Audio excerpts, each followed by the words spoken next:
ముఠా గోపాలన్న గారికి గౌరవనీయులు పెద్దలు మీ అందరి ఆశీస్సులతో 4 జూన్ నాడు కాబోయే సికింద్రాబాద్ పార్లమెంట్ సభ్యులు మన అభిమాన నాయకుడు శ్రీ పద్మారావు గౌడ్ గారికి, గౌరవనీయులైన మా సోదరులు సలీంబాయి గారు, మాజీ ఎమ్మెల్సీ గారు, అదేవిధంగా గౌరవనీయులైన కార్పొరేటర్లు, గౌరవ మాజీ కార్పొరేటర్లు, వేదిక పైన ఉన్న సీనియర్ నాయకులందరికీ, మరి ఈరోజు మషీరాబాద్ నియోజకవర్గంలో ఇంత పెద్ద ఎత్తున విచ్చేసిన మా ఆడబిడ్డలకు, అన్నదమ్ములకు పేరు పేరున మేము ఆలస్యంగా వచ్చినా చాలా ఓపికగా ఉన్నందుకు మీ అందరికీ కూడా హృదయపూర్వక నమస్కారం. సరిగ్గా 4.5 నెలల తర్వాత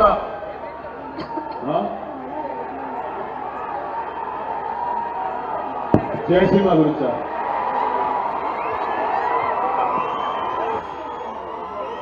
ఆయన మా తమ్ముడే కదా అని పేరు చెప్పిన ఆయన పేరు శ్రీని పేరు అని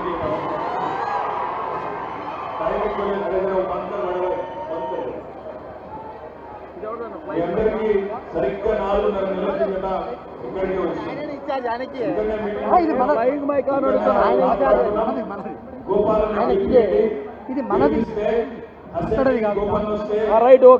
కేసీఆర్ గారు తిరిగి 3వసారి సీఎం అవుతారు అనే మాట నినాదం చెప్పడం జరిగింది. మీరందరూ దయతో, ప్రేమతో హైదరాబాద్ లో బీజేపీ వాళ్ళు ఎన్ని కథలు చెప్పినా, కాంగ్రెస్ వాళ్ళు ఎన్ని కాకమ్మ కబుర్లు చెప్పినా మీరు నమ్మలేదు. నమ్మకుండా మొత్తం హైదరాబాద్ లో 24 సీట్లుంటే అందులో 16 సీట్లు ఇవాళ కేసీఆర్ గారికి, మాకు మీరు అప్పచెప్పినందుకు మీ అందరు కూడా ముందుగా ధన్యవాదాలు. ఒక్క సీటు కూడా హైదరాబాద్ లో కాంగ్రెస్ కు మీరు ఇవ్వలేదు. ఒకే ఒక్క సీటు ముష్టేసినట్టు బీజేపీకి ఒక్క సీటు ఇచ్చింది, అంతేగాని ఒక్క సీటు కూడా ఇవ్వలేదు. అంత గొప్పగా హైదరాబాద్ లో మేము నిర్ణయం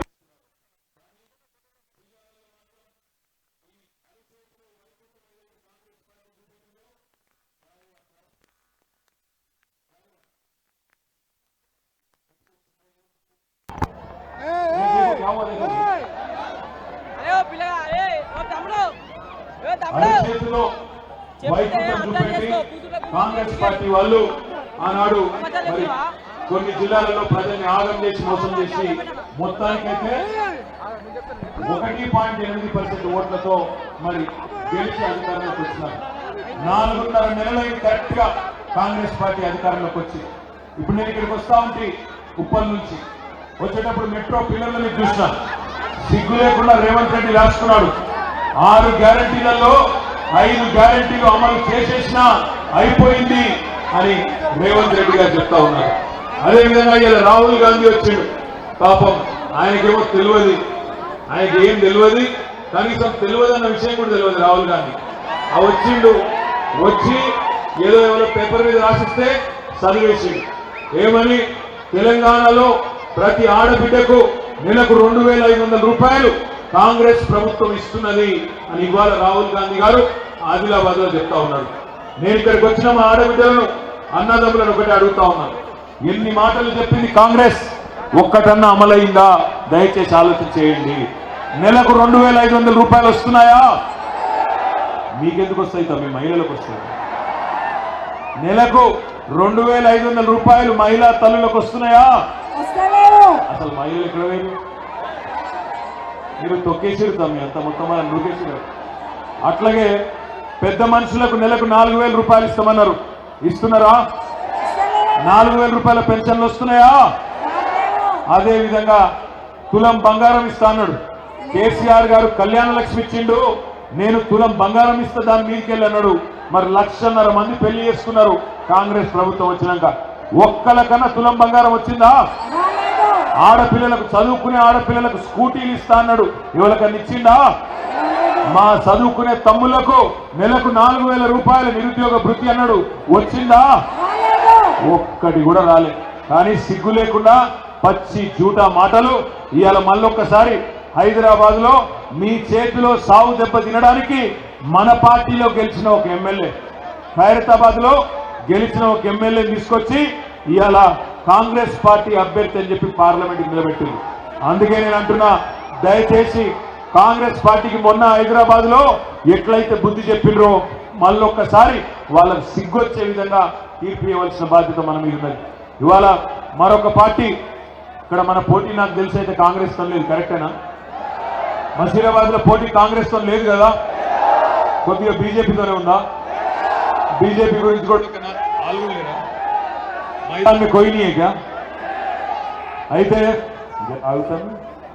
అయితే బీజేపీ గురించి కూడా ఒక 2 నిమిషాలు మాట్లాడుకోవాలి.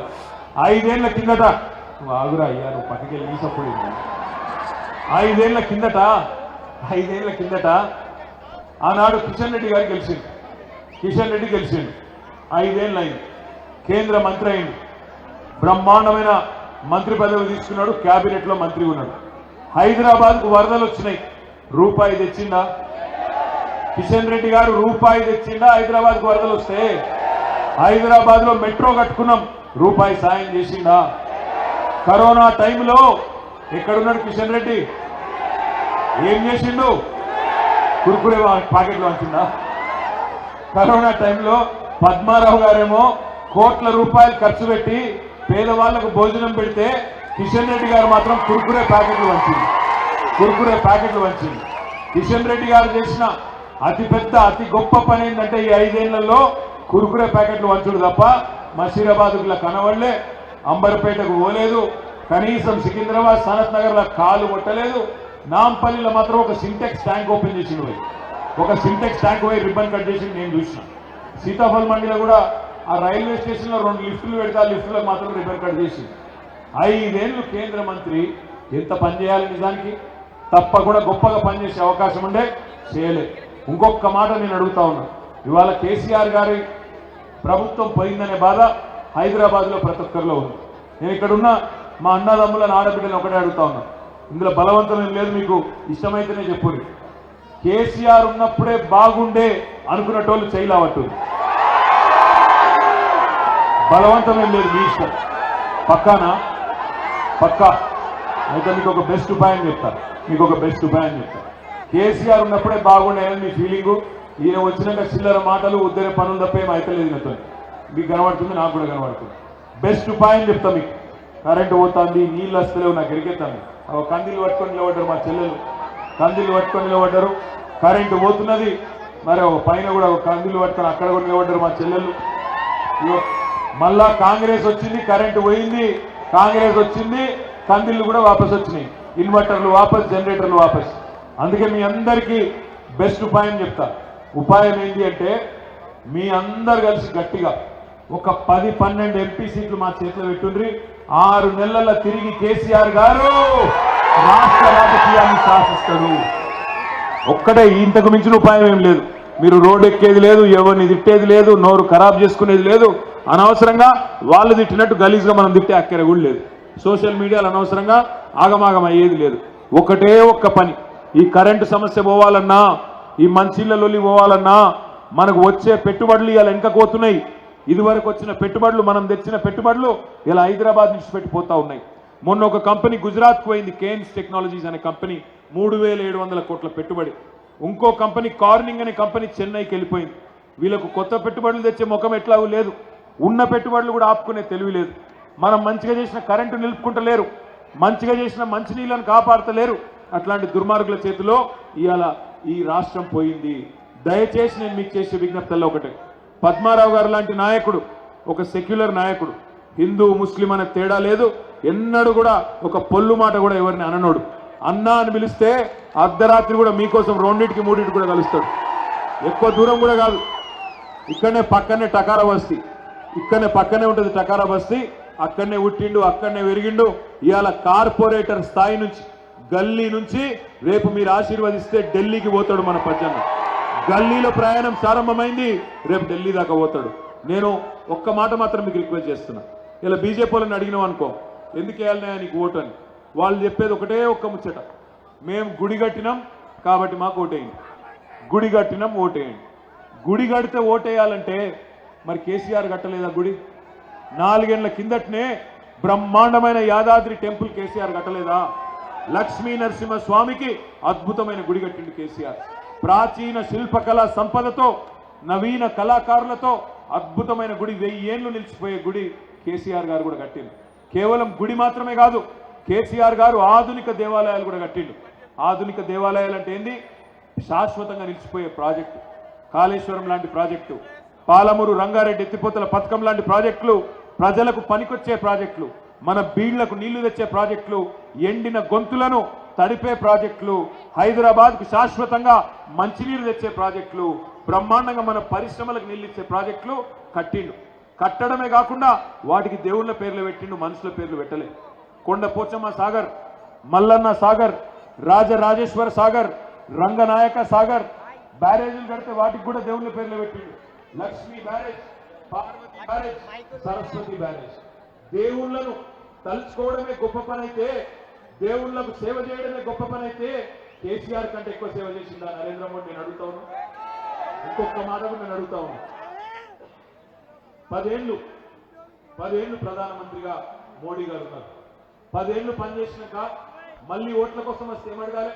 ఇగో నేను మహిళల కోసం ఈ పనిచేసిన, మా యువకుల కోసం ఈ పనిచేసిన, ఇగో మీ దళితుల కోసం ఈ పనిచేసిన అని చెప్పి అడగాలి. ఇగో మీ హైదరాబాద్ లో పలానా ప్రాజెక్టు కట్టినా, పలానా కాలేజ్ తెచ్చినా, ప్రత్యేకించి ఈ పని చేసిన అని చెప్పాలి. ఇవాళ ఒక్క పని చూపెడతారా బీజేపీ 10 ఏళ్లలో? ఒక్కటంటే ఒక్కట్లేదు. అందుకే నేను మీకు దయచేసి అడిగేది, గుర్తు తెచ్చుకోండి, ఆగం కాకండి. ఇవన్న అనగానే అబ్కి బార్ 400 పార్ అంటాడు. అబ్కి బార్ 400 పార్ ఏందో ఎరికేనా? ఏంటంటే చెప్తా మీకు. మోడీ వచ్చినాడు, మోడీ భారతదేశంలో ప్రధానమంత్రి అయినాడు, పెట్రోల్ ధర 70, ఇవాళ 110. ఈసారి కింద మీరు బీజేపీ కొట్టేస్తే అబ్కి బార్ 400 పార్, 400 దాటిస్తాడు.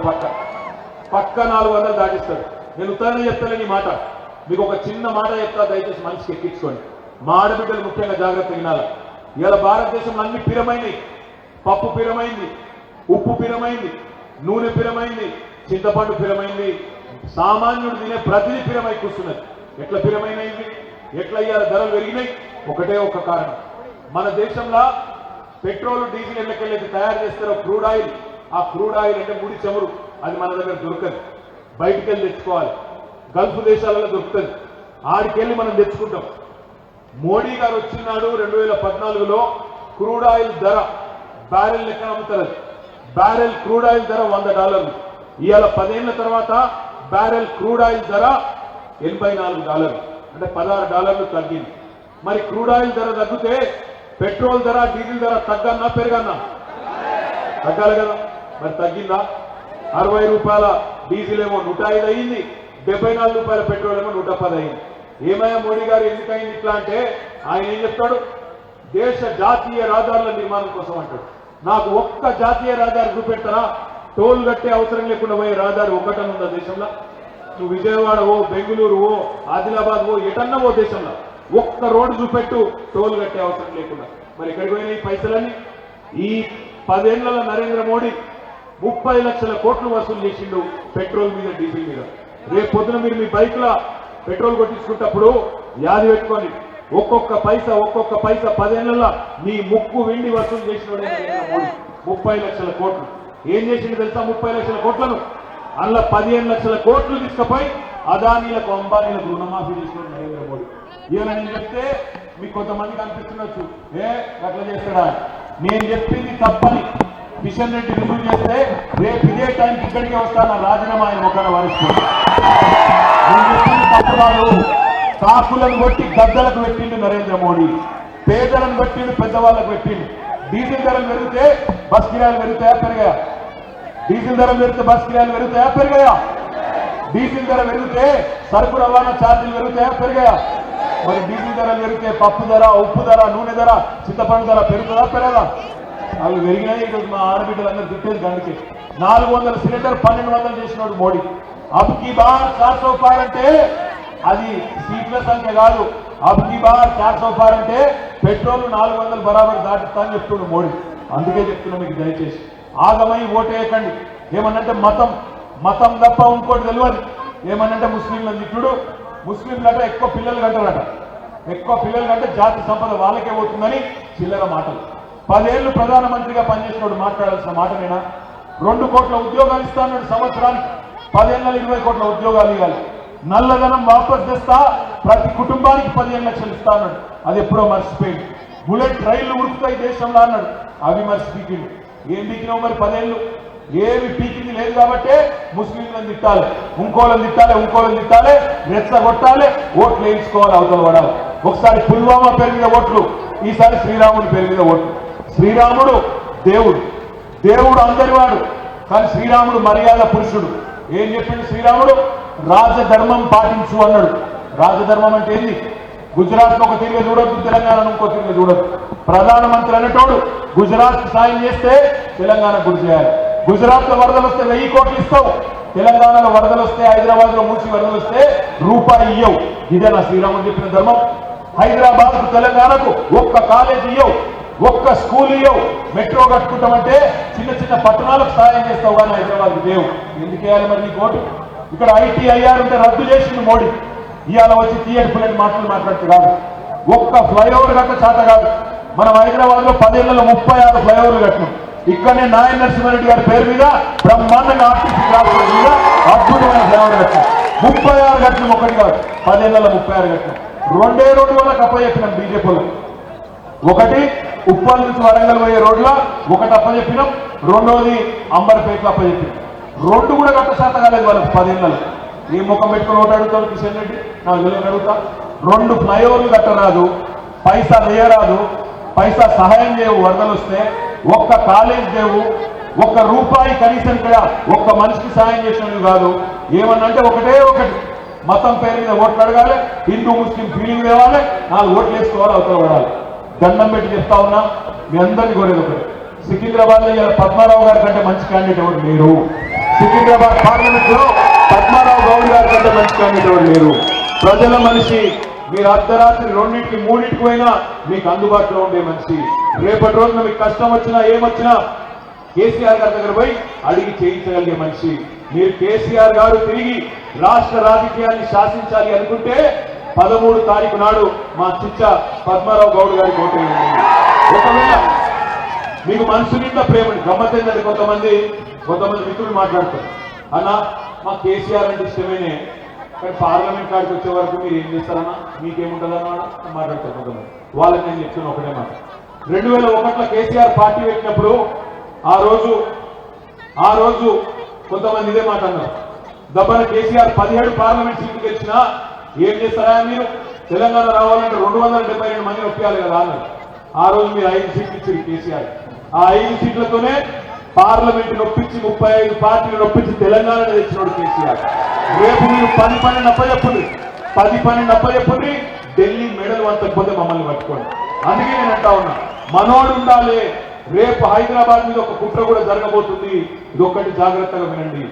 జూన్ 2 తర్వాత హైదరాబాద్ ను కేంద్ర పాలిత ప్రాంతం చేయాలి అనే ఆలోచన కూడా బీజేపీకి ఉన్నది. దయచేసి గుర్తుపెట్టుకోండి. మేము ఇదివరకు చెప్తే కొంతమంది నమ్మలే. కాంగ్రెస్ వస్తే కరెంట్ ఉండదని చెప్పినాం, నమ్మలే, మోసపోయింది. అలా మోసపడతాను. ఇప్పుడు కూడా చెప్తున్నాం, బీజేపీ మళ్ళా వస్తే ఖచ్చితంగా కేంద్రంలో యూటీ చేస్తుంది, మన హైదరాబాద్ ను యూనియన్ టెరిటరీ చేస్తారు, మొత్తానికే టోపీ పెడతారు. దయచేసి యాद పెట్టుకోండి. आखिरी में मैं इतना ही कहना चाहता हूं हमारे भाइयों से बहनों से, जितने भी हमारे भाई बहन है मुशीराबाद में, आप तमाम भाइयों से एक गुजारिश है, आज नरेंद्र मोदी और भारतीय जनता पार्टी सरकार हमारी बहन, मेरी बहन कविता को ले जाके गिरफ्तार कर दिए, 50 दिन से जेल में डाल दिए। अगर कोई बेवकूफ ये बोलता है बीआरएस और बीजेपी एक है, तो आप उनको समझाइए। इससे बड़ा क्या सबूत चाहिए आपको कि अगर हम खुद की, हमारे फैमिली मेंबर मेरी बहन और केसीआर साहब की लड़की को अगर मोदी ले जाके जेल में रखता है, तो क्या वास्ता है हमारा उसके साथ? समझने की कोशिश करिए। कोई बेवकूफ ये बोलता है कि बीआरएस और बीजेपी एक है, उनको याद दिलाइए 2014 में बीजेपी को तेलंगाना में रोकने वाला है केसीआर, 2018 में बीजेपी को तेलंगाना में हराने वाला केसीआर ही था, टीआरएस ही था, और 2023 में जो भी बड़े बड़े लीडर हैं बीजेपी के, हर किसी को हराया टीआरएस ने। बंडी संजय को किसने हराया? बीआरएस ने। धर्मपुरी अरविंद को किसने हराया? स्वयं बाबूराव को किसने हराया? ईटेला राजेंद्र को किसने हराया? रघुनंदन राव को किसने हराया? जितने भी बड़े बड़े लीडर हैं बीजेपी के, सबको हराया टीआरएस ने। मशीराबाद में लक्ष्मण को किसने हराया? अंबरपेट में किशन रेड्डी को किसने हराया? అందుకే నేను అంటున్నా వాళ్ళతో మనకి ఏం పొత్తు లేదు, మన్ను లేదు, ఎలాంటి समझौता లేదు। అనవసరంగా ఆగమై కాంగ్రెస్ को वोट लेते, अगर गलती से भी आप कांग्रेस को वोट देंगे तो फायदा बीजेपी का हो जाएगा। सिंपल बात है, इसमें कंफ्यूज होने की कोई जरूरत नहीं है। आज कांग्रेस यहाँ पे एक डम्मी कैंडिडेट को लाके खड़ा कर दी। वो आदमी कल तक हमारे साथ था, आज कांग्रेस में अगर आप वोट देंगे वो जाके फिर बीजेपी में जाएगा। वो ऐसे ही आदमी है, मौका परस्त आदमी है। वो कहां पावर है वहां जाता हूं। इस वास्ते मैं आपसे गुजारिश कर रहा हूं, एक सेक्युलर पार्टी, एक सेक्युलर जमात, एक सेक्युलर लीडर केसीआर साहब और उनके नुमाइंदे हमारे पद्माराव साहब जिताइए, 10-12 सीट दीजिए। फिर एक बार केसीआर साहब 6 महीने के अंदर पूरे हिंदुस्तान, पूरे तेलंगाना में आपकी खिदमत करने की मौका हम आपसे मांगते हुए మీ అందరినీ కూడా నేను అడిగేది మళ్ళొక్కసారి ఆలోచించండి। మనుషుల ప్రేమ ఉంటే ఈ కరెంటు కష్టాలు పోవాలి, మనుషుల కష్టాలు పోవాలి అనుకుంటే దయచేసి బయటకు వచ్చి ఓటు వేయాలి। మనుషుల ప్రేమ పెట్టుకొని ఎండ బాగా కొడుతుంది నేను బయటికి పోను, గట్లెట్లా నాకు వరుసగా 3 రోజులు సెలవులు వచ్చాయి, 4 రోజులు వీకెండ్ ఎంజాయ్ చేస్తాను, నేను గట్టు పోతా గిట్టు పోతా అంటే మళ్ళీ అవలగారు గెలుస్తారు, మీ ఇష్టం। మళ్ళా పెట్రోల్ 400 రూపాయలు చేసి గెలుస్తారు। దయచేసి అందుకే చెప్తున్నా 13వ తారీఖున బయటికి రండి, మీ దోస్తులకు ఫోన్ చేయండి, మీ ఇంట్లో బయటకు తీసుకురండి, ఎండ పూట కాకుండా ముందే బయటికి రండి, వచ్చి పద్మారావు గారి కారు గుర్తు మీద ఓటేసి బ్రహ్మాండమైన మెజారిటీతో గెలిపారని కోరుతూ మీ అందరికీ ముఠా గోపాల్ గారికి అదేవిధంగా మీకు అందరికీ పేరు పేరు నమస్కారాలు। జై తెలంగాణ।